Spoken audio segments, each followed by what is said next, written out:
Merci Madame la Présidente, Monsieur le Ministre, chers collègues. Depuis le début de cette nouvelle année, notre pays a généré environ 4,5 milliards d'euros de dettes. Pendant les 5 minutes de mon intervention, 9 millions d'euros de dettes supplémentaires vont s'additionner aux 3 400 milliards de dettes déjà existantes. C'est de l'argent que nous n'avons pas. C'est une dette que nos enfants devront payer. Et pourtant, cet argent continue d'être dilapidé dans des circuits administratifs inefficaces au lieu d'être consacré à ce qui compte vraiment, les soignants, les patients, la santé de nos concitoyens. Le problème de notre hôpital n'est pas qu'il manque de moyens, mais qu'il manque de bon sens. 35% du personnel de la fonction publique hospitalière est consacré à des fonctions de support administratif. Un tiers. Pendant ce temps, nos infirmières s'épuisent, nos aides-soignants sont à bout de souffle et nos médecins accumulent 70 heures de travail par semaine par conscience professionnelle. Cette suradministration étouffe notre système. Il est temps d'agir. Moins d'administratifs, plus de soignants. Avec la technologie dont nous disposons aujourd'hui, automatiser et numériser les tâches administratives n'est pas une option, c'est une nécessité. D'autant que nous pouvons le mettre en œuvre. Le numerus clausus, c'est l'absurdité érigée en système. Pendant des décennies, nous avons volontairement fermé la porte des études de médecine tout en regardant les rangs de nos soignants se vider. Une folie pure quand notre pays croule sous le manque de personnel médical. À titre de comparaison, la Suisse, qui n'a que 38% de dépenses publiques, soit 20% de moins que nous, a 30% de médecins par habitant de plus que nous. Au même moment, nos universités forment à la chaîne dans des disciplines sans débouchés réels.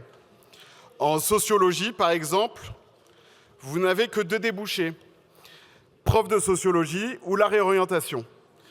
Il faut ajuster nos priorités et ouvrir des places là où elles sont vitales, en médecine. La situation est d'autant plus absurde que nous disposons de personnel extrêmement qualifié. Des infirmières hautement diplômées et compétentes, mais sous-utilisées dans leur plein potentiel. C'est du gâchis pur et simple. Et pendant que nous gaspillons ainsi les talents de nos soignants, des patients attendent des mois pour consulter dans certaines spécialités.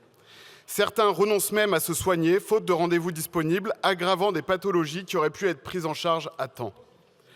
De plus, nous chassons nos propres médecins.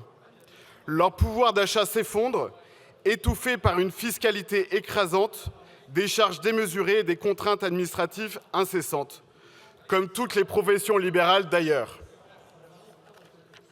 Résultat, ils désertent la France pour aller exercer ailleurs, là où on les respecte.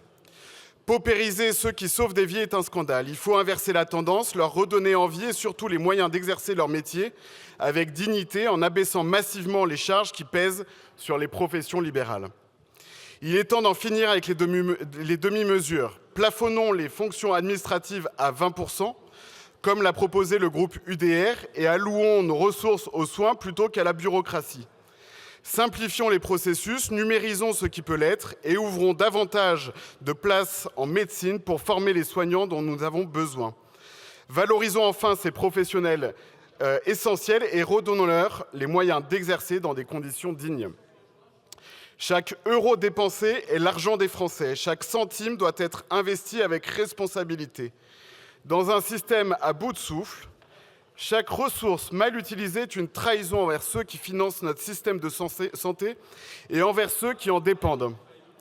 Supprimer les postes de fonctionnement administratif des ARS, c'est presque 1 milliard d'euros d'économie. Ce milliard représente 20 000 postes de soignants. Ainsi, chaque minute gaspillée dans nos méandres administratifs inutiles est une minute de soins volés à des patients en attente, à une vie que l'on pourrait sauver ou à une douleur que l'on pourrait soulager. Ces gaspillages ne sont pas abstraits, ils ont des conséquences bien réelles, bien humaines et ils doivent cesser. Nous voterons donc pour ce texte. Je vous remercie.